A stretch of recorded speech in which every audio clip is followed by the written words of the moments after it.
आजकल अपने देश में सर्जिकल स्ट्राइक्स की बड़ी चर्चाएं हो रही हैं। हम लोग भी उस दिन घर पे बैठ के इसी के बारे में बात कर रहे थे और अचानक मेरी आंखों के सामने इंडिया पाकिस्तान का क्रिकेट मैच आ गया। अब आप सोचिए कि बहुत ही टेंशन फिल्ड मैच चल रहा है दो देशों के बीच में। क्रीज पर सचिन तेंदुलकर है, नॉन स्ट्राइकर्स एंड पर राहुल द्रविड़ है, बॉलिंग कर रहे हैं शोएब अख्तर और फील्ड पर जो दो अंपायर मौजूद हैं, यूं समझ लीजिए कि ये दोनों दो बड़ी सुपर पावर नेशंस हैं और जो थर्ड अंपायर है वो है यूएनओ।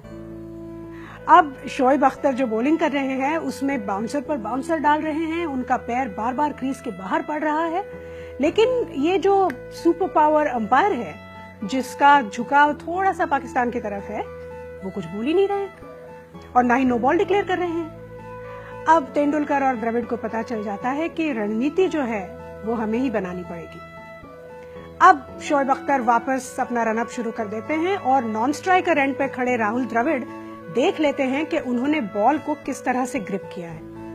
वो अपना बैट कुछ यूं घुमा देते हैं कि सचिन तेंदुलकर को सिग्नल मिल जाता है। उनको समझ में आता है कि कौन सी बॉल आने वाली है और इससे पहले कि किसी को कुछ समझ में आए वो इतना सटीक तरीके से, इतनी स्पीड में स्ट्रेट ड्राइव मार देते हैं कि किसी को कुछ समझ में नहीं आता, सारे भौंचक के रह जाते हैं। पाकिस्तानियों को तो अपने जगह से हिलने का मौका भी नहीं मिलता और इसमें सिवाय शोएब अख्तर के करियर को छोड़ और किसी को कोई नुकसान भी नहीं होता है। तो बस शोएब अख्तर चिल्लाने लगते हैं कि ये क्या हुआ, ये कौन सा शॉट हुआ, ये तो हमने देखा ही नहीं, ये तो शॉट है ही नहीं। तो शोएब अख्तर के साथ बाकी पाकिस्तानी खिलाड़ी भी जुड़ जाते हैं और कहने लगते हैं कि ये तो स्ट्रोक हुआ ही नहीं क्योंकि हमने कुछ देखा ही नहीं। है ना मजे की बात। तो सर्जिकल स्ट्राइक का मतलब यही है कि सर्जरी मतलब प्रिसीशन के साथ ऑपरेशन करना और स्ट्राइक मतलब अटैक करना। आप मान लीजिए कि आपके पेट में, छोटे इंटेस्टाइन में कुछ विकार है, कुछ प्रॉब्लम है, तो डॉक्टर क्या करते हैं कि सिर्फ अपने लैप्रोस्कोप से आपके छोटे इंटेस्टाइन के उसी हिस्से में पहुंचते हैं जहां पे विकार है और वो जो डिजीज है उसे निकाल के बाहर फेंक देते हैं। इस ऑपरेशन के वक्त आपके पेट में जो बाकी ऑर्गन्स हैं, किडनी है, लिवर है, पैनक्रियाज है, उनमें से किसी भी ऑर्गन को कोई भी नुकसान नहीं पहुंचता, बस उस डिजीज को निकाल के बाहर फेंक दिया जाता है। इजी है ना। सर्जिकल स्ट्राइक बस यही है। और जिस तरह से आपके ऑपरेशन के पहले डॉक्टर्स को तरह तरह की रिपोर्ट्स देखनी होती है, ठीक उसी तरह से सर्जिकल स्ट्राइक से पहले जिस एरिया को स्ट्राइक करना है उस एरिया के बारे में पूरी जानकारी हासिल की जाती है और इसके लिए हेलीकॉप्टर्स हैं, ड्रोन्स हैं, सैटेलाइट है और बहुत ही हाई लेवल इंटेलिजेंस का इस्तेमाल किया जाता है।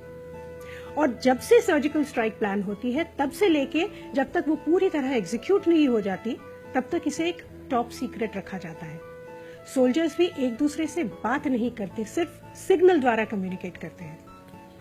ठीक उसी तरह से जिस तरह से द्रविड़ ने तेंदुलकर को सिग्नल किया था और चौका चला गया था।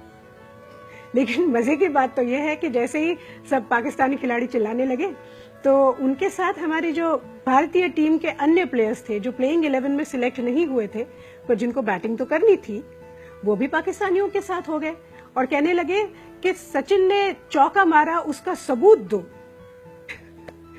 लेकिन मेरे इन भारतीय भाइयों को ना ही क्रिकेट का ज्ञान है और ना ही स्कोरिंग का। अगर होता तो उन्हें यह पता चलता कि वहां स्कोर बोर्ड पर चौका दर्ज है। समझे? जय हिंद।